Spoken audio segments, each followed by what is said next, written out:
The abandoned harbor. The invitation arrived on Natalia Sinclair's desk like any other piece of mail.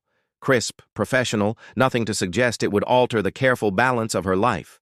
The Oceanic Preservation Society was hosting their annual fundraiser aboard a luxury yacht in Newport Harbor, and as the lead researcher on coral reef rehabilitation at the Coastal Marine Institute, her presence was requested. "Mommy, is this where the fish party is happening?" 5-year-old Zoe tugged at Natalia's midnight blue cocktail dress as they approached the marina, her eyes wide with wonder at the gleaming vessels bobbing in the evening light. Natalia smiled, smoothing her daughter's unruly auburn curls, so like her own, though the sharp amber eyes were entirely her father's. "Yes, sweet pea. Remember what I told you? Mommy has to talk to some important people about saving the coral reefs, and you'll get to see the touch pool they've set up for the children." "And then ice cream?" Zoe negotiated, her small hand warm in Natalia's palm. "And then ice cream," Natalia agreed, her heart swelling. 5 years of single motherhood had been harder than she'd ever imagined, but moments like these made every struggle worthwhile. She'd built a good life for them in the small coastal town of Westport. Their cottage overlooked the bay, her research was gaining recognition, and Zoe was thriving.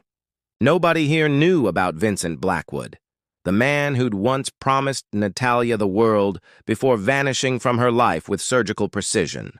Their romance had been intense and unexpected, a brilliant marine biologist falling for a shipping magnate during an environmental impact consultation. For 3 months, Vincent had pursued her relentlessly, charming her with his intelligence and passion for innovation. When Natalia discovered her pregnancy, she'd been nervous but hopeful. Vincent's reaction had been swift and devastating. "This isn't part of my plan," he'd said, voice oddly detached over the phone. "I'm sorry if you misunderstood what this was." Her calls went unanswered after that. When she finally reached his assistant, she learned he'd blocked her number. The final insult came in the form of a legal document offering financial support in exchange for her silence and absence from his life. Natalia had torn it to pieces and walked away with her dignity intact. "Dr. Sinclair, we're so pleased you could join us." Dr. Hammond, the society's director, greeted her at the gangway. "And who is this young marine biologist?" "I'm Zoe," her daughter announced proudly. "I can name 27 kinds of sharks." "Impressive." Dr. Hammond laughed. "The children's area is just through there with supervision. The presentation begins in 30 minutes. Natalia hesitated, then knelt to Zoe's level. "Stay with the group, okay? Mommy will check on you soon." As Natalia mingled among colleagues, discussing grant proposals and research findings, she remained unaware of the yacht's owner. The massive vessel named Poseidon's Fortune belonged to Blackwood Maritime Holdings, to Vincent Blackwood himself, who at that very moment was descending from the upper deck to greet his guests. She didn't see Zoe slip away from the children's area, curious about the captain's room another child had mentioned. She didn't see her daughter navigate the corridors with the fearless determination that had always characterized her, or climb the stairs to the private deck where Vincent was reviewing last-minute changes to his speech. She only heard the sudden hush fall over the crowd below and turned to see Vincent Blackwood, the man who had once broken her heart, staring down at a small girl with familiar amber eyes who looked back at him with innocent curiosity. "Are you the captain?" Zoe asked, tilting her head. "Your boat is really big." Recognition in blue waters. Vincent Blackwood's hand froze midair, champagne flute suspended as he stared at the small intruder who had somehow bypassed his security. The child, 5, maybe 6 years old, gazed up at him with unnerving directness, her amber eyes reflecting his own with unsettling precision. "I'm looking for the captain's room," she explained matter-of-factly, unintimidated by his silence. "Do you have a steering wheel? Or a telescope?" Vincent found his voice, setting down his glass with deliberate care. "This is a private area, young lady. Where are your parents?" "My mom is talking about coral." The girl pointed vaguely toward the lower deck. "I'm Zoe." A strange sensation crawled up Vincent's spine. Recognition, followed swiftly by denial. The child's features struck him with uncomfortable familiarity. The determined set of her jaw, the slight arch of her eyebrows, the unmistakable amber eyes that his grandmother had passed down through generations of Blackwoods. "Zoe!" The voice that called from the stairwell stopped his heart. 5 years had altered it little, still melodic but now sharp with concern. Natalia appeared at the top of the stairs, breathless. She wore her hair differently now, shorter and more practical, but the auburn waves still caught the light like fire.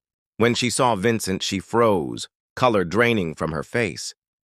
"You shouldn't be up here, sweet pea," she said, never taking her eyes off Vincent as she extended her hand toward her daughter. Vincent's world tilted on its axis. "Natalia." "Vincent." Her voice was remarkably steady. "I apologize for the interruption. We'll rejoin the event." "Wait." The word escaped before he could consider it. She's my daughter," Natalia finished firmly, drawing Zoe to her side. A tense silence stretched between them, charged with 5 years of unspoken accusations. Voices from the party below seemed distant, belonging to another reality entirely. "Why are you here?" he finally asked. "The Oceanic Preservation Society invited me as a speaker. I had no idea this was your vessel." Her professionalism was impeccable, betrayed only by the slight tremor in her fingers as she smoothed Zoe's hair. "Had I known, I would have declined." Vincent's gaze returned to Zoe, who was now looking between them with growing curiosity. The resemblance was undeniable, from the shape of her nose to the stubborn set of her chin. "Mommy, do you know the captain?"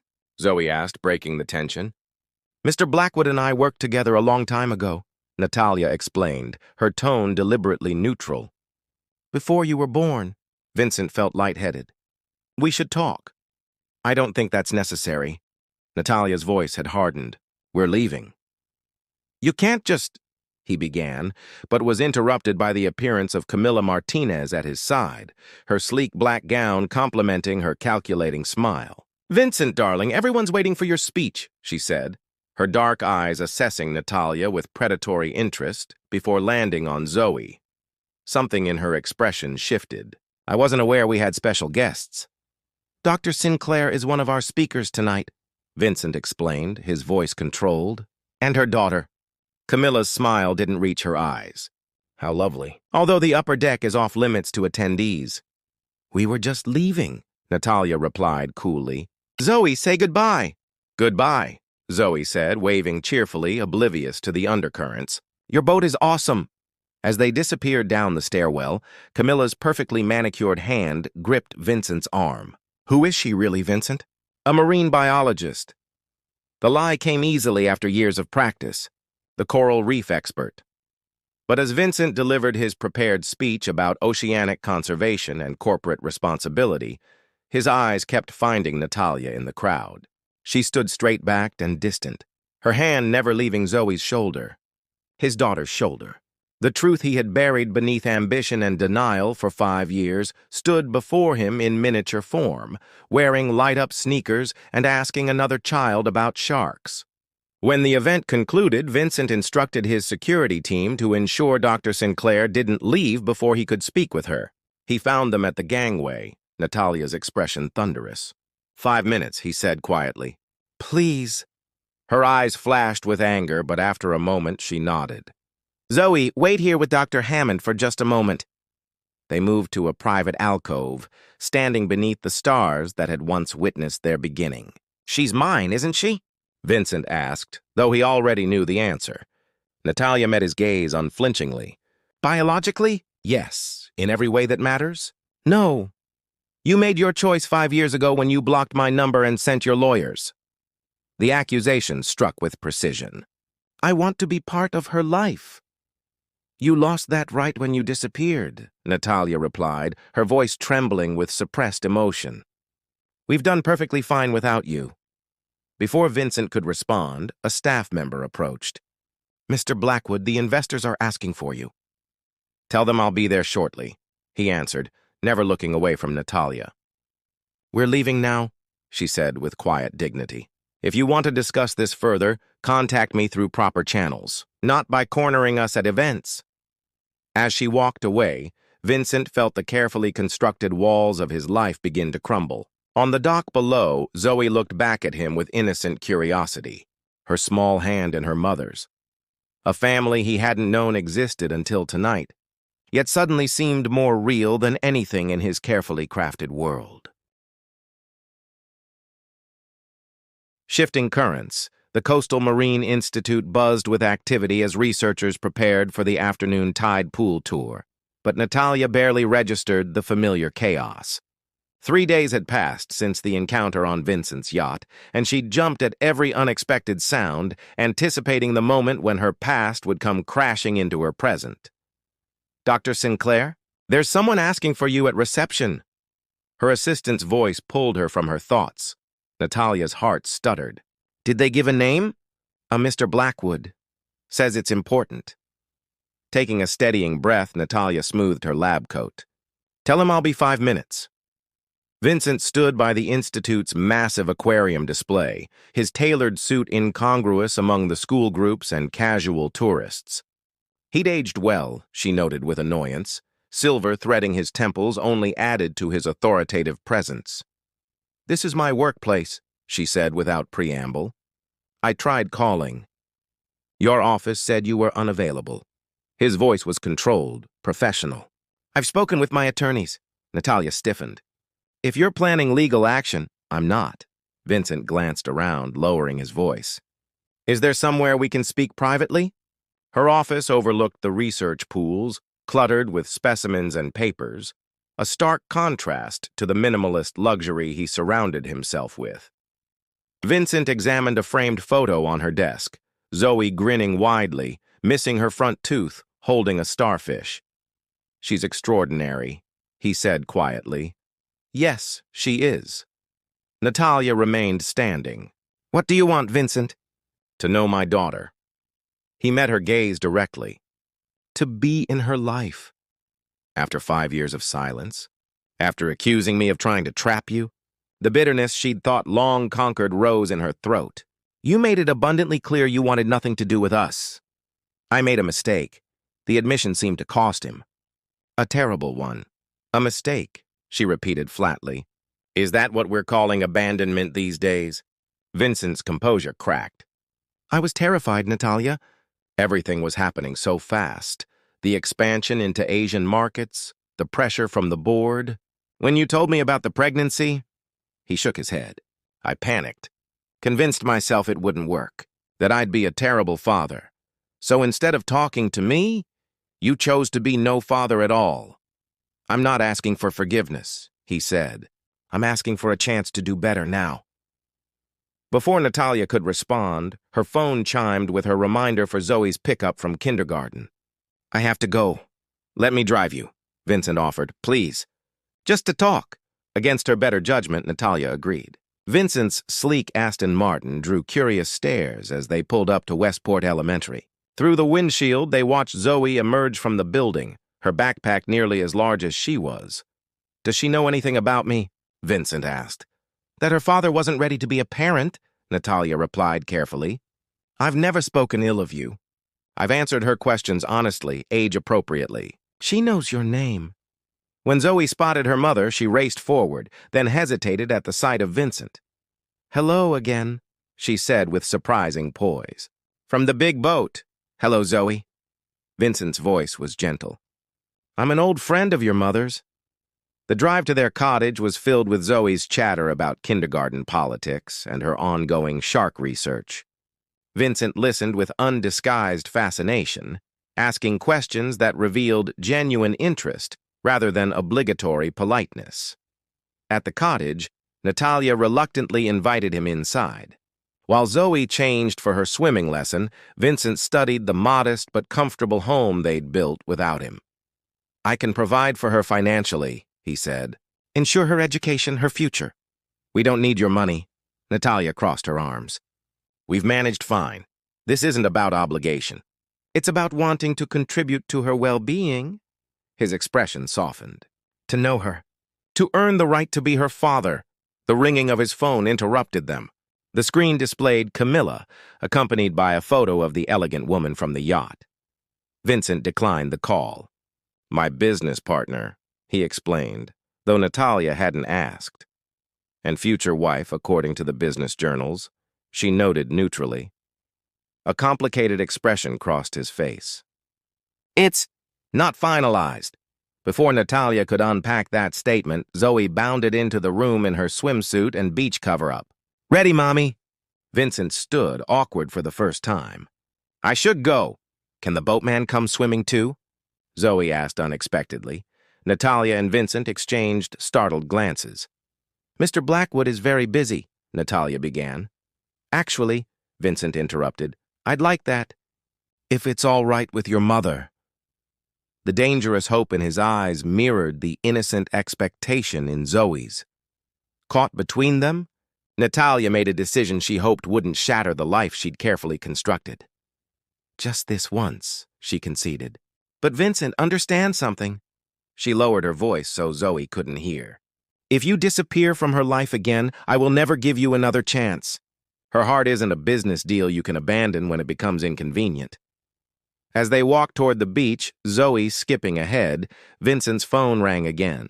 This time, he turned it off completely. Miles away on the yacht, Camila Martinez stared at her unanswered call, then turned to her laptop. The search results for Natalia Sinclair, marine biologist, loaded on her screen, followed by another search. Vincent Blackwood, secret child. Part 4. Storm warnings. The photograph of Vincent teaching Zoe to build a sandcastle landed on Camilla's desk with devastating precision.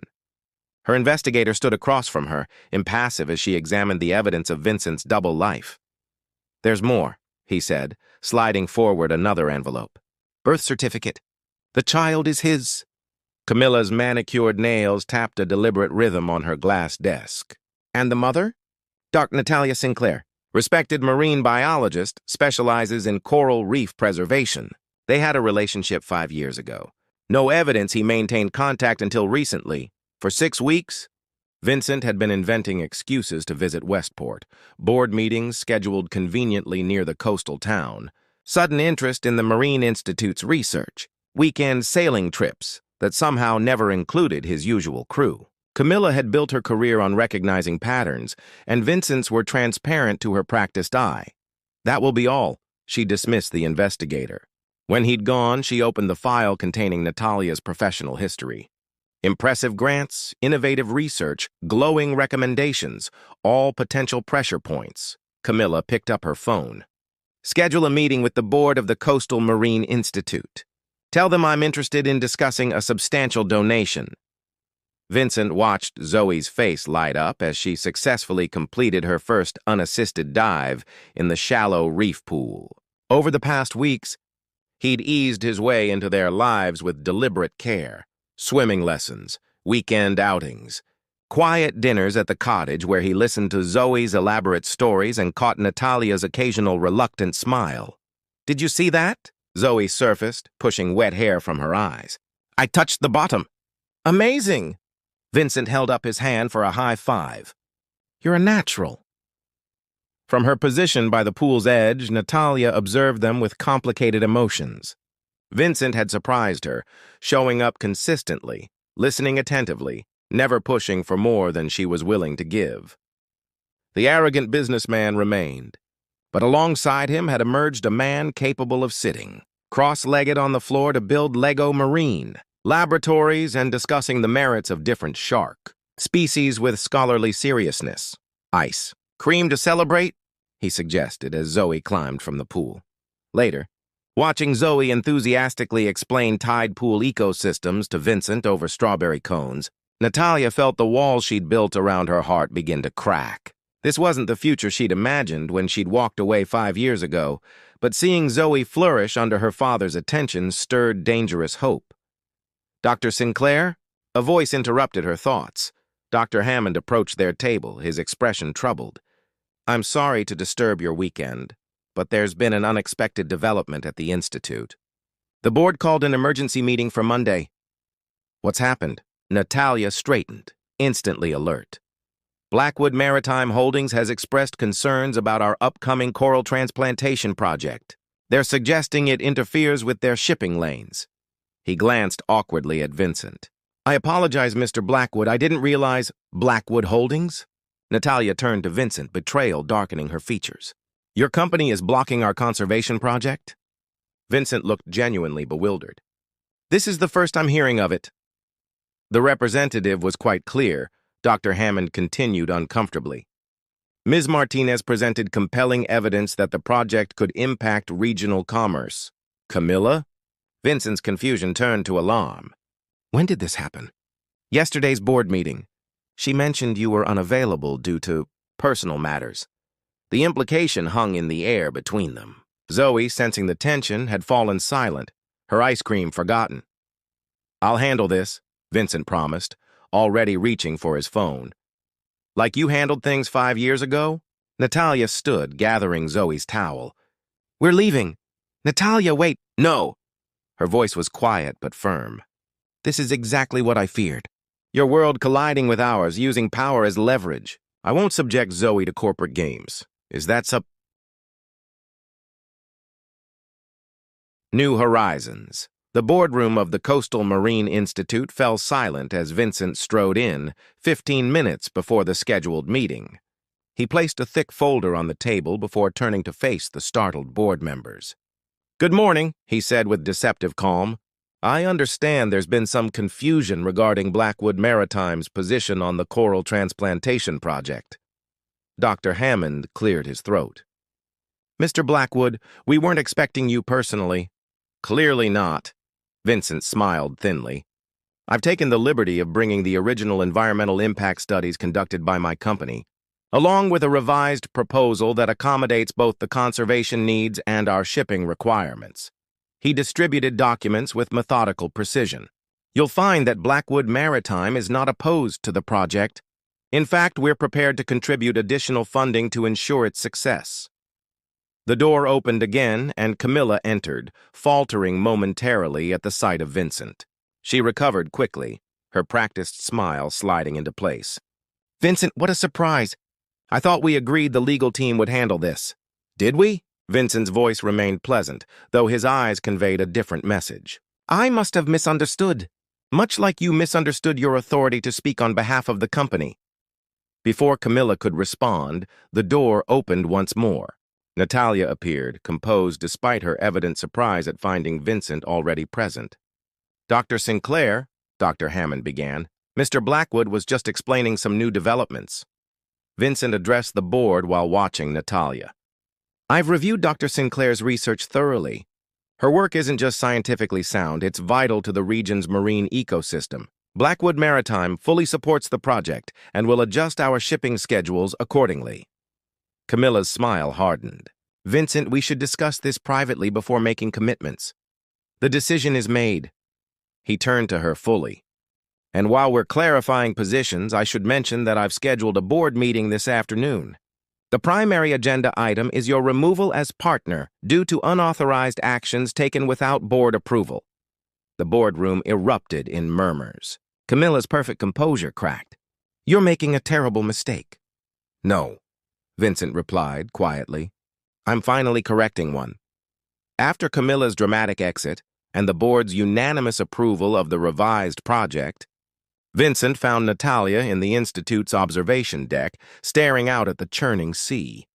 You didn't have to do that, she said without turning. Yes, I did. He joined her at the railing. For the record, I knew nothing about Camilla's interference. But that doesn't absolve me. I built a company culture where people believed they could act that way in my name. Natalia finally faced him. Where's Zoe? With your sister, as you planned. He smiled faintly at her surprise. Jessie called me. Apparently, Zoe was quite insistent that her father should know where to find her. She's known for weeks, Natalia admitted. She figured it out herself. She's brilliant. Like her mother. Vincent hesitated. Natalia, I know I have no right to ask for anything, but I'm hoping we can find a way forward. Not just for Zoe's sake. What are you proposing exactly? Time, patience, the chance to be a father to Zoe and... He took a breath. And to see if there's anything left of what we once had. I can't just forget the past 5 years, she warned. I'm not asking you to. I'm asking if we can build something new, with all our history acknowledged. He reached for her hand, relieved when she didn't pull away. I've resigned as CEO of Blackwood Maritime. I'm keeping my board position but stepping back from daily operations. Natalia's eyes widened. Why? Because I want to be present in Zoe's life. In yours, if you'll allow it. His voice softened. And because I've realized that empire building is hollow when you've lost sight of why you're building in the first place. 3 months later, a smaller yacht sailed along the coastline. On deck, Zoe peered through a professional-grade telescope, carefully recording her observations in a journal decorated with marine stickers. "Another bottlenose dolphin," she announced excitedly. "That's the 4th pod today." "Excellent spotting," Natalia praised, adjusting her daughter's sun hat. "Remember to note the time and location." Vincent emerged from below deck carrying lunch. The past months had transformed him. His designer suits exchanged for casual clothes, his rigid schedule replaced by tide charts and school pickups.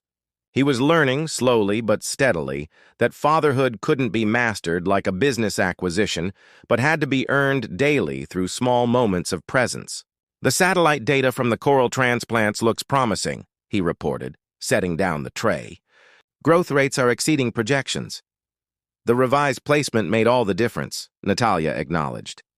Their professional collaboration had evolved alongside their personal relationship, cautious at first, then increasingly comfortable as trust rebuilt itself through consistent actions rather than promised words. They weren't a conventional family. Vincent maintained his residence in the city while spending most weekdays at a small house he'd purchased near Natalia's cottage. They were dating again, carefully, with the awareness that Zoe watched their every interaction. Some wounds healed slowly, but they were healing nonetheless. "Can we name our research vessel?" Zoe asked, abandoning her telescope to join them for lunch. "This is hardly a research vessel," Vincent chuckled, gesturing to the modest yacht that had replaced his ostentatious one. "Every ship needs a name," Zoe insisted, with the determined expression that mirrored both her parents. "What did you have in mind?" Natalia asked. Zoe considered with scholarly seriousness. "How about New Horizons?" Vincent and Natalia exchanged a glance, 5 years of separation and 3 months of reconciliation flowing between them. "Perfect," Vincent said softly, reaching for Natalia's hand as Zoe returned to her dolphin watching. The yacht sailed onward, charting a course between what had been lost and what might still be found, navigating toward possibilities neither had imagined when a little girl with amber eyes had walked uninvited onto a deck and changed everything, not with the certainty of a fairy tale ending, but with the honest hope of a new beginning, a family finding its way, one tide at a time.